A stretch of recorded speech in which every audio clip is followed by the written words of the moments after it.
I searched my parents' names on the dark web. The videos I found were horrifying. When my friend first introduced me to the dark web, I was amazed at how such an unknown thing could house some of the most illegal things on Earth. Up until today, I had only used it for learning how to code and commit small crimes, but after the horrifying videos I just found, I don't think I'll ever use the dark web again.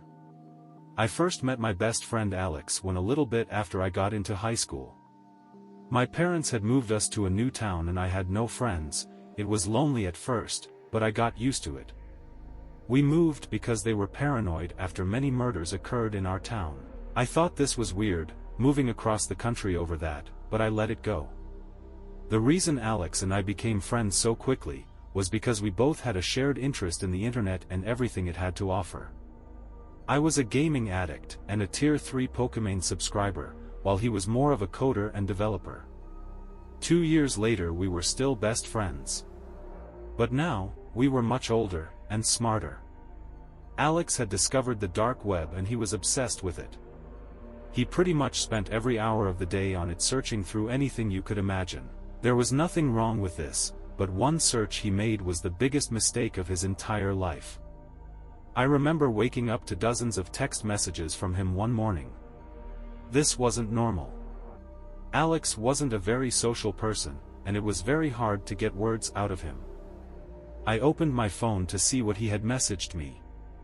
"Dude Jack, you have to come over right now, this is important. Jack, please wake up, this is urgent. Where are you?" These were only some of the messages, but the rest were very similar, with them all being urgent, and that I needed to go to his house immediately. My parents were both at work still, so I went over to Alex's house. When I arrived, there were 4 cop cars parked in front of his house, and there were dozens of people and news vans standing out front. I made my way through the crowd and Alex's mother told the police to let me inside. I could see tears rolling down her cheeks as she opened the door. "What's going on, Mrs. Gonzalez?" I asked. "Alex missing," she said as she started crying. My heart sank. How could this happen? He had just texted me earlier that morning. That was when it hit me. What if he was trying to warn me? What if his text messages were related to his disappearance? Still in shock, I walked up to one of the detectives in the kitchen. "Is Alex going to be okay?" I asked. "Of course he is, he's going to be just fine. We're going to find him very soon," one of the detectives responded. Something about that response was off. It was like I knew he was wrong. Deep down I had this slight feeling that I wasn't going to see him ever again. I remembered the text messages, however, and pulled out my phone to show it to the detective. "He texted me this morning. What if this has something to do with him going missing?" I said swiftly.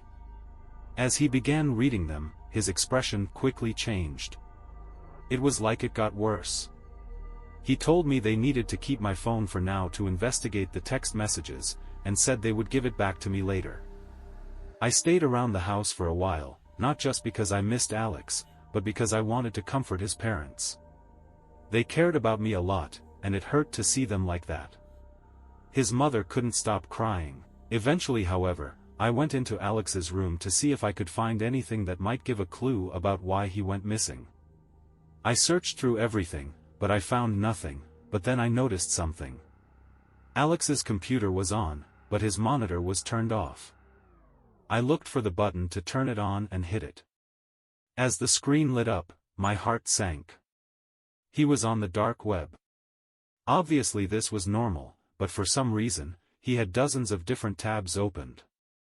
I knew this part wasn't normal, so I closed the door and locked it, and began going through them. At first it was all pretty usual for him, but then things started to get weird. He had a tab open that was an article about a murder that had happened several years ago. The article said that it was a woman who was found dead in her apartment. Her body was mutilated, cut up, and covered in acid. I nearly threw up reading it and seeing the horrifying pictures of the crime scene. Not wanting to see any of it anymore, I switched the tab, just to reveal another article about another murder. Confused, I quickly went through the rest of the tabs he had open, and they were all the same thing. They all were about some type of murder or crime. The one that stuck out the most to me, however, was one about a murder that had happened 2 years ago. At first it seemed pretty normal, but as I read further, I realized what it was. It was about the murder of our neighbor that prompted us to move away. Confusion quickly swept over me. How did Alex know about this? I never told him about it, because to me, it wasn't that important. I figured it must have just been a strange coincidence, but then I saw the last search he had made on his computer. It was my last name. Horrified and confused, I quickly stumbled out of his room and back to the living room. "Is everything all right?" Alex's mother said, sniffing away her tears. "Yeah, I just need to go home for dinner," I responded. On the way home, so many questions and thoughts filled my mind.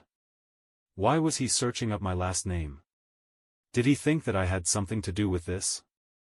That must have been why he was texting me so frantically that morning. If only I could just explain to him that I didn't do anything wrong, but I couldn't. He was still missing, and I had to find out why. When I got home, I raced to my room and slammed the bedroom door shut and got on my computer.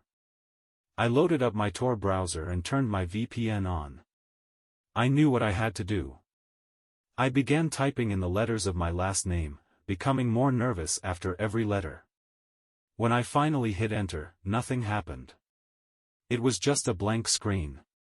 Confused, I refreshed the page, but once again, there was nothing. But why did Alex search this if there was nothing? I thought to myself. There must be something out there. I was getting ready to close the tab, thinking I had ran into a dead end, when suddenly, the page started to load. It took several minutes, but finally, it loaded to reveal hundreds of videos. Immediately, I knew what they were. They were murders, but why did they show up when you searched my last name? I considered just stopping right there and turning back, knowing the horrifying things I would see if I continued on, but I couldn't. I knew this had to be why Alex went missing, so I clicked on the first video. As it started playing, I saw what looked like a woman strapped to a chair in some sort of basement or something. I quickly recognized who it was. It was our neighbor from 2 years ago. I could tell because she had the same heart-shaped tattoo on her neck. She sat there for a minute, struggling, panicking, and screaming for someone to help. However, suddenly, 2 figures walked into frame. At first, I couldn't tell who they were, but as they turned around to face the camera, my heart sank. It was my parents. My father was holding a knife, while my mother was holding a small scalpel. They paused for a moment, before they started what was the most horrifying 5 minutes of my entire life.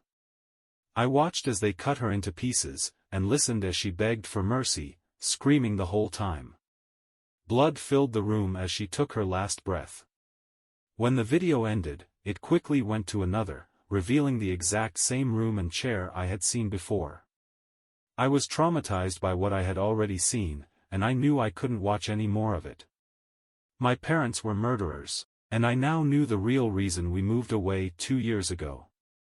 I knew there was something off about that, but I just never could have imagined that this was the horrifying secret that they had been hiding from me. This whole time I thought Alex was trying to accuse me of being responsible for these murders, but I was so wrong. He was trying to warn me. I scanned through more of the videos, each in the exact same room. I was just about finished, ready to go to the police so that I could tell them about what I had just seen when I noticed something. There was a new video uploaded today on the website. I quickly clicked on it and pressed play to reveal what looked like a man this time, strapped to the chair. He had a sack over his face, and I couldn't tell who it was. Once again, however, I saw my parents walk into the frame. My father walked up to the man and pulled the sack off his head. At first, I couldn't tell who it was, but then I realized who I was looking at. It was Alex.